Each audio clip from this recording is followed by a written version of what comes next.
ఒకప్పుడు గోదావరి దాటున ఉన్న చిన్న గ్రామం వేలంపల్లి లో ప్రజలు ఆనందంగా జీవించేవారు. ఆ గ్రామంలో ఒక పురాతన దేవాలయం ఉండేది.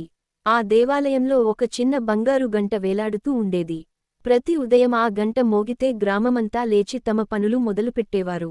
ఒకరోజు ఉదయం గంట శబ్దం వినిపించలేదు. గ్రామస్థులు ఆశ్చర్యపోయారు. దేవాలయానికి వెళ్లి చూస్తే బంగారు గంట కనిపించలేదు. అందరూ ఒకరిపై ఒకరు అనుమానం పెట్టుకున్నారు. స్నేహం దూరమై మాటలు ఆగిపోయాయి. అప్పుడు గ్రామంలోని పాత గురువు గారయ్య అన్నాడు, మన గ్రామంలో దొంగతనం జరిగితే మనమందరం బాధ్యులం. మనం కలిసి వెతకాలి. అందరూ కలిసి అడవులు, పొలాలు వెతికారు.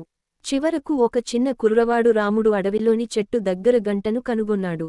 అసలు విషయానికి ఏమిటంటే, గాలివానలో గంట కట్టిన తాడు తెగి అడవిలో పడిపోయింది. దొంగతనం కాదు అని తెలిసి అందరూ సిగ్గుపడ్డారు. వారు మళ్లీ దేవాలయంలో గంటను కట్టారు. ఆ రోజు నుంచి గ్రామస్థులు ఒకరిపై ఒకరు అనుమానం పెట్టకుండా ఏ సమస్య వచ్చినా కలిసి పరిష్కరించుకోవాలని నిర్ణయించుకున్నారు. నీతి: అనుమానం స్నేహాన్ని పాడు చేస్తుంది. ఐక్యతే గ్రామ